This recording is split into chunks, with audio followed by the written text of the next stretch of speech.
Minority leader Alexander AfenyoMarkins abusia se sie de ensemo a ekọ papa iso de ano den papa enya asem ketewa abusia after say eye legal vacation ni eba mu yi abusia for it is alleged say honorable Alexander AfenyoMarkins aba abonta be kan sembi anaso okekan sembi e de kire eye Ghana judicial system on ensemo okan ina ne say some of judiciaries no and as beka say lawyers no ebi mu adwuma ema NDC aban abusia omotira odenano de ama some top lawyers a antenisi anka eba ne sa na abusia enne yesi obekwa kopiem ewo baabi hemfa ena obekwa kopiem dey nsem ena abo honorable Alexander AfenyoMarkins na abusia we dey ma mekasa wa aha era so aye baabi dia yenko ne yiti enkoma aba abonten efa ye minority leader honorable Alexander AfenyoMarkins asemo Alexander AfenyoMarkins abusia mma yenti ne ye ya ha da so ye baabi dia so wase ene dey dey connect channel so ne no go kwai so baabi dia be so subscribe and my notification bell for podcast updates yenti enkoma aba abonten efa ye minority leader Alexander AfenyoMarkins message here yes Congress Director General National Road Safety Authority. Senior, good morning as well. Thank you for joining us. Morning. But if that is what is in a boss, no, John to us mind, what is in my mind this morning is that, look, why are we sitting down as a country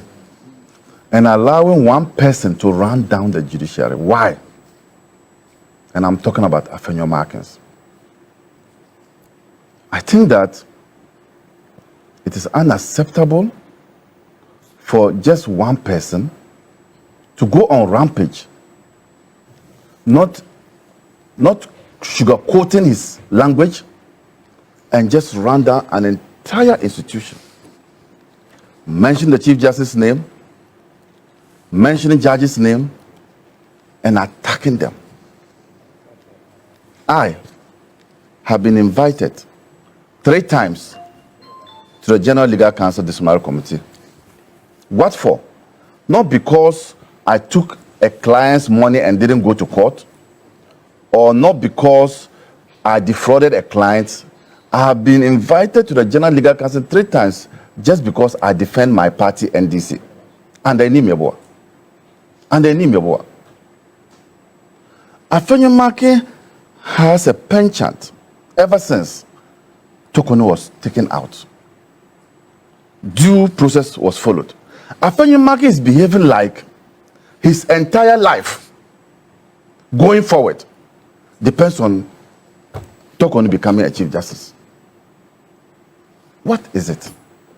So I think that, I don't know, the judges are listening, they've heard it, they have a duty to protect that institution.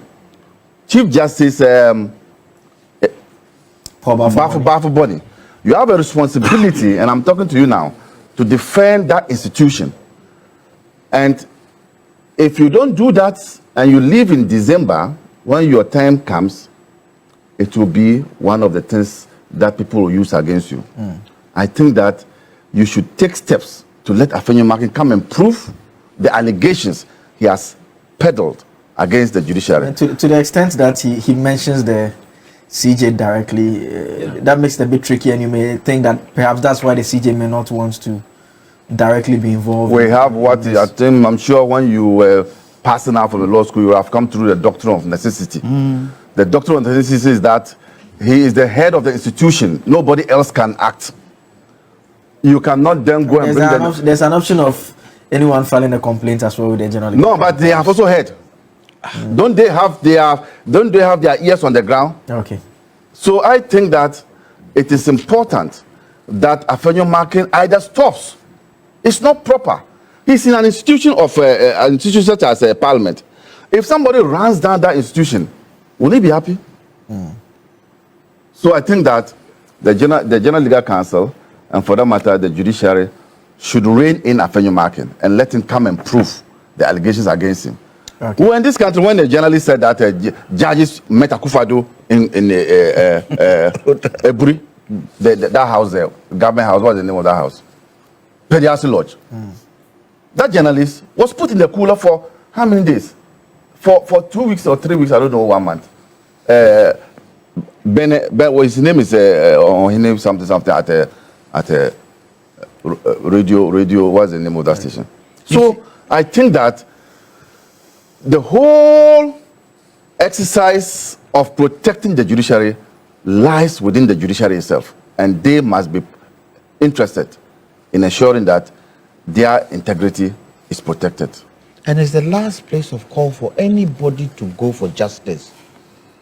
And if people lose faith and confidence in the judiciary, what do we have left? We have to find some means. I mean, those of you who know the Chief Justice knows how he handles on that, some of these matters. Yes. On that note, I read Proverbs 16:18.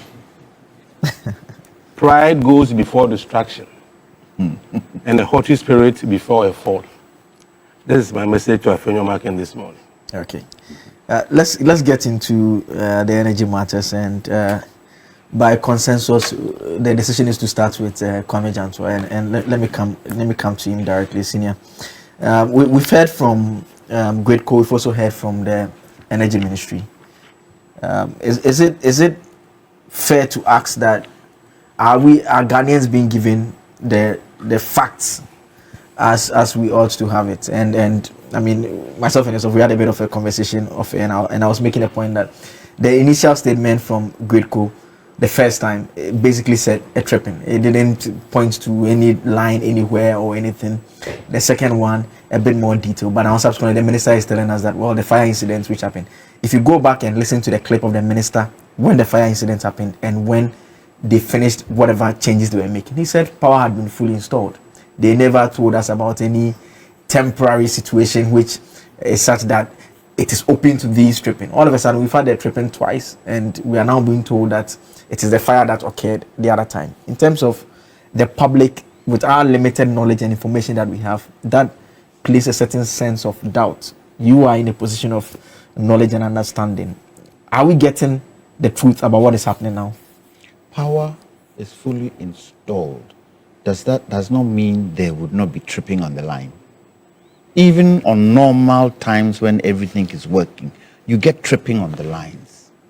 So the fact that the minister said power is fully installed doesn't mean we won't get tripping. Look, the control room fire that has burned a lot of the equipment that controls tripping is a main challenge to what is happening. That's why the minister had two options. We either wait and build a supersonic control room, or we put in a temporary measure for now. Now, the temporary measure is being put on, and I'm the legal counsel for them, the company that is doing it. And for what I know at the present moment, what is left is the suppression unit. That suppression unit, they are putting in a suppression unit so that in case there is any fire, it quickly douses it so that it doesn't spread like this one spread.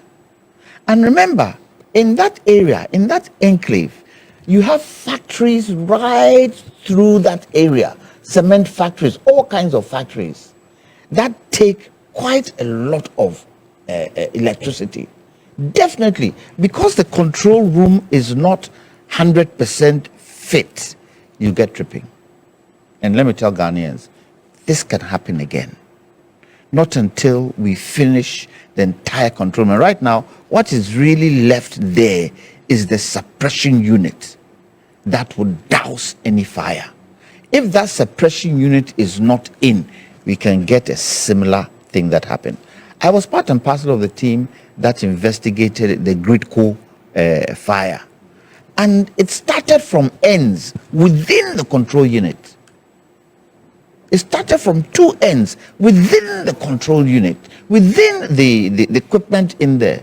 And if you see the ends that the fire started and the way the entire place was burned to ashes, it tells you, if we don't have an efficient suppression system in place, let's forget it. It can happen again. This is more a technical issue than any other thing. It's technical.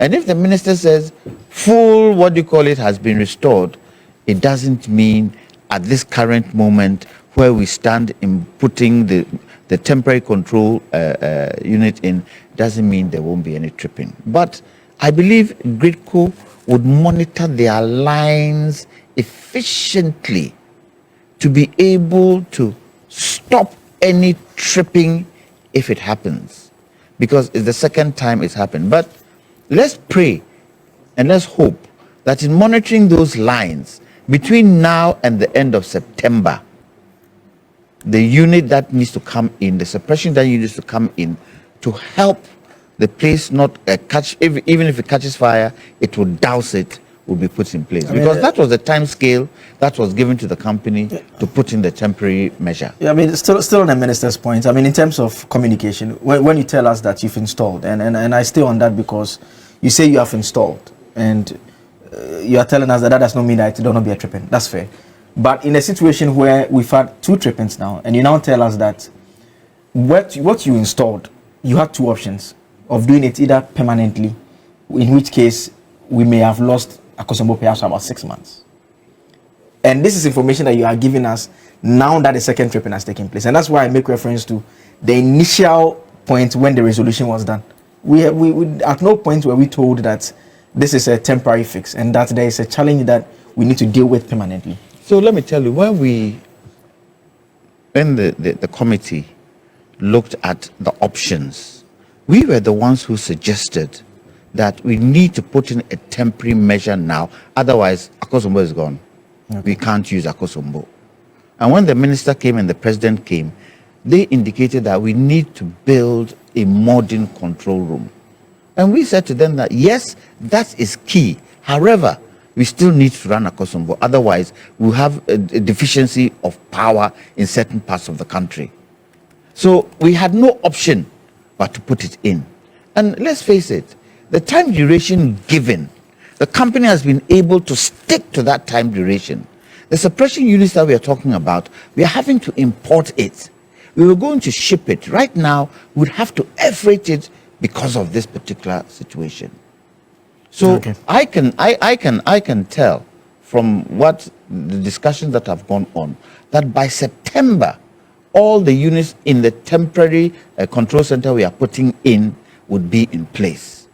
However, once that is in place, we should, as government should quickly, and I hope they are doing that now, find the resources to put the modern control unit in place. Because this temporary unit, it cannot now become the unit that we are going to use till the kingdom come.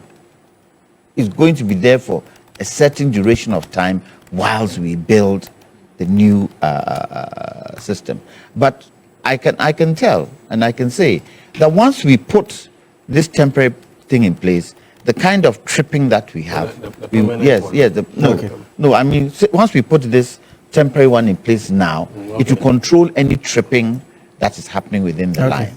All right. So my friends at the Energy Ministry, they are drawing my attention to a story from July to make the point that the minister had said that it was a temporary control room that was being built. Yes, that's not in doubt. The point was about the fact that it is not a permanent fix to deal with the possibility of what we are having now. Because now we've had 2 major trippings and we are being told that it's because of what we had put up, which is not permanent. And so that's the point I was making about it. A final question. No, but remember that the temporary unit has not been finished yet. Yes, in fact, in the set story, it's not been the set story yet. actually even said September. Yes, it's not been finished yet. And the last bit right now is the suppression unit that needs to come in for that to be fixed. Once that is fixed, we know any part of the line, if there is fire, the suppression unit will control That's it. fine. So the temporary unit has not been fixed. It's not complete. It's not complete. Let alone the main one. The main one hasn't been started. The main one hasn't been started. Just another question. We had 2 options. Either to go straight and build a brand new one, but that means the Counsel becomes redundant. But I'll put in a temporary measure so that Akosombo can still work and provide electricity whilst we now start building the new one.